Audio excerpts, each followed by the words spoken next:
And a good congratulations, new Defender launched. Just a quick overview, how important is this product from a volume standpoint, a profitability standpoint? Because I think right now JLR needs some sure shot winners. Yeah, no, I mean Defender is an iconic family of the member of the Land Rover family. Range Rover, Discovery, now the third leg of Defender. Still should be three-legged, so it will be meaningful contributor to both volume and obviously our underlying profit. Right, so is there any volume target you have for this? Well, none we would be communicating as you probably would anticipate, but it's going to be meaningful volume. This is not just a niche car. Right, but again, talking about profitability and margins, generally given your scale and there's been a bit of a high cost structure in the organization, even in terms of pricing, maybe not as competitive as one would like. I mean, is scale a big issue when it comes to margins, profitability, and given the huge investment you have to have now? Yes, it's all relative.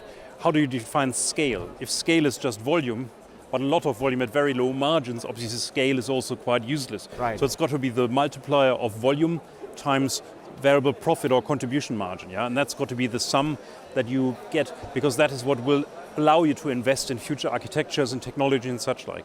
So obviously we're thankfully also with the help of Defender, we're playing at the premium end of the market where the margins are strong, and so 600,000 Jaguar Land Rovers obviously offer more margins than a competitive size. But it's still a small number compared to some of your rivals, which are 2 million plus. It's very, very, very true, but it's not about the number. If you look at Ferrari, no one questions whether Ferrari can afford or deliver the technology required to propel their cars, because that's a particularly extreme example of very low volumes, very high margins. We have substantially higher volumes, but we also have very substantial margins. And that's where the brand is very important, isn't it? Because it's a brand which commands the premium and the margins. Completely. I mean, the brand is so important, hence why Defender is so important, because the icon of the Land Rover brand, Right. And, looking at some of the collaborations you've had, BMW for electric vehicles, again, is that the way forward? Are we going to see more such, partnerships?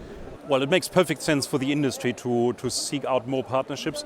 With BMW, we are together developing electric drive units, i.e. the motors that will drive electric cars of the future. We have a very similar demand in terms of size and performance of these motors. So wouldn't it make perfect sense to get together and just share the development cost, share the learnings in the IP, because we were very early in the game also with iPace, and we're all better off.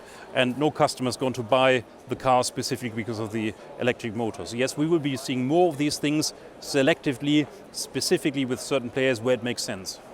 But obviously, no synergies with the parent group Tata, because clearly the products are at two extremes. So is that something which, is an issue? Not an issue, but I don't think we'll see any meaningful collaboration between Tata Motors and JLR in the near future. Well, there's more than just Tata Motors and the Tata Group, obviously. We are working very intensively with other companies in the group like TCS or TTL. Electronics and software are key component of modern cars. So there's a lot of work that goes into this with the help of Tata Group that might not just come from Tata Motor Cars. Right, and just your thoughts on various markets in the world. Obviously, you've been so dependent on China. A market is an issue. What steps are you taking to kind of de-risk yourself from such situations? Because clearly that's really been delivered a body blow to you all in terms of the Chinese market tanking the way it has. I mean, fortunately, we are actually not that dependent on the Chinese markets, because for us it's roughly 20% for major regions that we're reporting on. But the profits are very dependent on the Chinese markets, isn't it? Well, the Chinese market's been helpful to everyone, but we're broadly positioned by having roughly 20% of volume in all the major regions that we're reporting on. China's becoming more challenging, but that's going to be a feature that will last, because it's just a market that becomes more mature, and as markets become more mature, they're also becoming more demanding and challenging, but that's just the normal nature of competition. Right, and even moving towards EVs and this new kind of transition towards a very kind of disruptive future where there are huge investments, is that one of the reasons that puts a huge kind of pressure on margins and profitability, because you have to deploy resource on multiple technologies? And will we see a bit of a profit drought, not just from you all, but from the industry during this transition? We will see. One of the things is how the transition happens, how fast it happens, and how you actually deal with it. So how we're trying to deal with it is by saying we need to go into flexible architectures. So as we have said, our MLA architecture, the modular longitudinal architecture, will allow us to create cars that are fully electric, that are plug-in hybrids or conventional engines with a MHEV on it. in either way. Yeah? So we will have the same architecture underpinning those 3 powertrain options, and we can then pick and choose for every product. Do we want it to be fully electric and hybridized, or do we want it to be just conventional? We can choose whatever we like from one investment in one structure, because the market will play out really differently.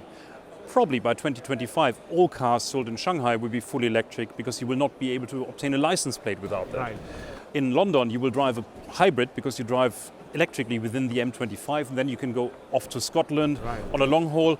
And in Texas, maybe there is less of a desire to electrify anytime soon. So we need to support all these different markets. So clearly in conventional IC powertrain, is it fair to assume that there will be no great investment beyond what you have right now? So basically the Ingenium family will be what it is, and if there are bigger engines like V12, you'll probably outsource them.